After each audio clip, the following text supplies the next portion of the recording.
bodies, it seems like, are just constantly under these small, constant threats, combined with the big threat of truly losing our lives, losing our loved ones, or losing our relationships. So it just seems like imperative for us to be teaching the kind of skills you're talking about, doesn't it? To learn how to slow down. It absolutely is imperative. One of the reasons I like to think about the way stress works as an equation is to highlight for people how much, as we come into contact with something that our survival brain finds threatening or challenging, if it has that perception, the arousal is going to happen. It can't not happen. For so many of us who might be feeling like we're not managing it well, we then take it personally that the stress has started, and we feel guilty about it, or we start all of these different thinking brain narratives to judge it and kind of dismiss it. Like, well, I shouldn't be stressed about this. So-and-so has it so much worse. Like, I should have done that differently. I could have done that differently. Why? This is no big deal. Why am I making a deal out of this? And that only actually makes it worse. But you're right.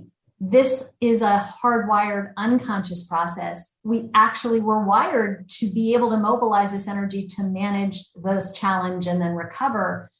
But since most of us are living as little brains disconnected from our bodies, all of the ways that we relate to any experience, including stress, come from our thinking brains. So for many people during COVID is a stressor that has all of the characteristics that lead to high arousal levels. It's novel. It was something unfamiliar. It's unpredictable. It's been uncontrollable. And it is physically threatening to our survival. Our physical survival could be threatened by this. It's also threatening to our identity to some case, because some people have lost jobs, and it's had identity effects too.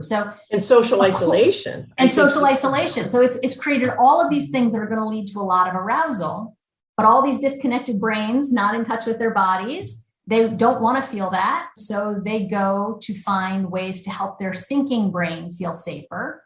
And for most people, that's gather information. I'm going to go out and watch the news, read the social media, or they're going to sit and spin with, well, what if this happens? Then I'll do that. And what if that happens? And all this kind of future planning in their heads.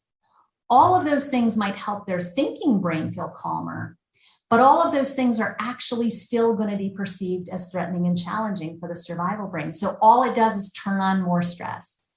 And as a result, people have been turning it on and they're never turning it off. And that has this real material effect on narrowing our window.